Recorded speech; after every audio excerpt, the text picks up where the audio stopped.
જી અંદર તો હવે શું છે, પણ જે અમારું જે અમારી રણનીતિ હતી એ તો વિખાઈ જ ગઈ છે કે અમારે જે કીધું હતું કે 19 તારીખે તો જે અમારું આંદોલન કરવાનો ટાઈમ હતો એ તો વયો ગયો છે. ઓલરેડી હું તો મારા ક્ષત્રિય સમાજની જીત જ માનું છું કે જે આટલા બધા મહાસંમેલનો થયા, મહારેલીઓ થયા, તો બધા ક્ષત્રિયો ભાઈઓને હું એક મારું માથું ટેકવું છું કે ના, અમારા બેનો દીકરીઓ માટે આટલા બધા બહાર નીકળ્યા. પણ સંકલન સમિતિનું જે હતું એ સંકલન સમિતિએ શું કર્યું છે એ કંઈ ખબર જ નથી પડતી કે ટાઈમ જ આપ્યો અને ટાઈમ જ આપ્યો. આપ મને પાયલબેન સમજાવો, આટલા દિવસમાં આપે તો કદાચ રિપોર્ટિંગ કર્યું હશે, મારું કર્યું હશે, સંકલન સમિતિના કોઈનું ક્યારેય સૂર ઢીલો થયો છે? અમે પહેલા દિવસ તેને હું આપને કહું કે અમે બધા તો સામાજિક કાર્યકર છીએ. સમાજની અસ્મિતા, અમે તો સમાજની અસ્મિતા, બહેનો દીકરીઓ માટેના પ્રશ્નો, સામાજિક પ્રશ્નો, એની માટે કામ કરીએ છીએ. આટલા દિવસથી અમારો ક્યાંય સૂર એક નથી થયો. અમે કોઈનો એક જણનો સૂર, મને, હું આ બધા કોર કમિટીની 17 મેમ્બર સાથે છું, અમારો કોઈનો સૂર નથી ઢીલો પડ્યો અને નથી જ. આમાં પહેલે દિવસથી જ્યારે પહેલી પીસી બોલાવેલું હતું ત્યારે જ અમે કીધું કે આમાં કોઈ અસ્મિતાનું જ્યારે વાત હોય, સ્વાભિમાન સાથે સમાધાન ન જ હોય,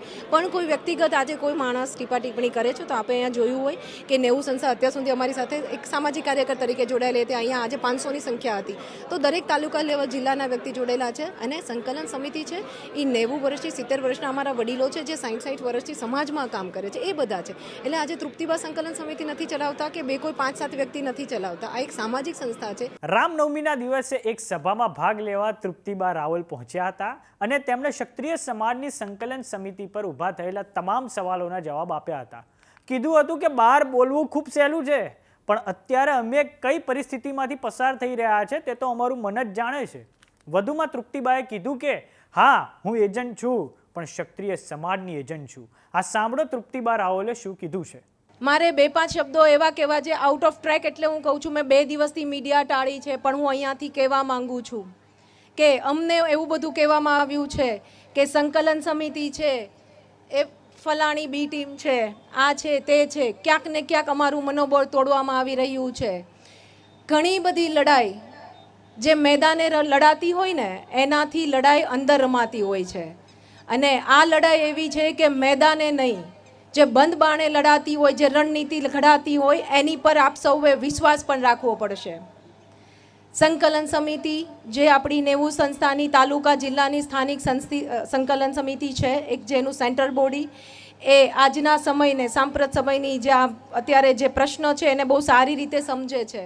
અમને જ્યારે કહેવામાં આવ્યું, ઘણીવાર સમજાવવામાં આવ્યું, સમાજને અવિશ્વાસ અમારી માટે ઊભો થાય એટલે અમને એવા ચક્રોમાં ફસાવવામાં આવે. બહાર મીડિયામાં ખરા અમે ભવન પર બેઠા હતા ત્યારે એવું કહેવામાં આવે કે ભાઈ ત્યાં ડિનર લે છે કે લંચ લે છે સીએમ હાઉસમાં. આપની માટે ખરાબ મેસેજ ફેંચવામાં આવે ને આપને એવું થઈ જાય કે ભાઈ આ તો સમાજને ગેરમાર્ગે દોરે છે. અને હું આપને અહીંથી પૂછવા માંગુ છું, અમે આટલા દિવસથી એવું કહેતા આવ્યા હતા કે જે કેસરીઓ પહેરો છો, અમે તો પાર્ટીના નેતાઓને કહેતા હતા કે સમાજનો જે પાર્ટીનો જે ખેસ છે ને થોડા દિવસો પહેરશો, 5 વર્ષ 10 વર્ષ જ્યાં સુધી સત્તામાં રહેશો, પણ સમાજની પાઘડી આપે આજીવન પહેરવાની છે. એટલે એ માટે જે લોકો પણ સંકલન સમિતિ માટે અવિશ્વાસ ઊભો કરે છે, સમાજના જે કોઈ આ લડત આપી રહ્યા છે એની માથે અવિશ્વાસ ઊભો કરે છે, તો હું આપને કહું છું કે તૃપ્તિબા સિવાયના ઘણા બધા વ્યક્તિઓ છે. અત્યારે અમે તો સામાજિક માણસો છીએ, છતાં પણ અમારી પર લાંછન લગાડવામાં આવે છે. તો અમે બધા સામાજિક માણસ છીએ, કોઈ રાજકીય માણસ નથી. અમારામાં જો આટલી હિંમત હોય, હું સામાજિક માણસ છું. અમે તો બહેનો દીકરીઓના સંસ્કારો, શિબિરો, આર્થિક યોજનાઓ, એ બધાનું કામ કરતા હતા. અને અમે આ લડત જ્યારે મર્યાદા સભર આવે છે ત્યારે અમને ખબર છે કે અમારે તો સમાજ વચ્ચે જ રહેવાનું છે. એટલે એક આ અવિશ્વાસ ઊભો ન થાય. અમને ઉપરથી સમજાવવામાં આવ્યું જ્યારે અમારે મવડી મંડળ સાથે મિટિંગ થઈ કે ભાઈ પાટીલ રૂપાલા સાહેબે 2 વાર માફી માંગી છે, પાટીલ સાહેબે કીધું કે એમને 1 વાર માફી માંગી છે, મોટું મન કરીને માફ કરી દો. હું આપને એટલે કહું છું કારણ કે જે બધી વાતો કરે છે ને એટલું ઇઝી નથી હોતું જ્યારે તમે સામે બેસો છો. અમે કીધું મોટું મન અમે રાખ્યું, અખંડિતતા માટે તમે રજવાડા માંગ્યા, અમારા વડીલોએ મોટું મન રાખીને રજવાડા આપી દીધા. સાલિયાણા પણ અમે મોટું મન રાખીને આપી દીધા. વિશેષ નથી કહેતી, એ વચ્ચેનો બધો જ ઇતિહાસ નથી કહેતી. રાજકીય રીતે અમારું પ્રભુત્વ ભૂસવામાં કોશિશ કરી, છતાં પણ અમે મોટું મન રાખીને આપી દીધું. પણ અમારી બહેનો દીકરીઓ માટે જો હવે કોઈ લાંછન લગાડી જાય, આંગળી ચીંધી જાય, તો આ મોટા મનની અમારી પાસે એની આશા ન રાખતો, અને એની માટે તો અમને માફ કરો.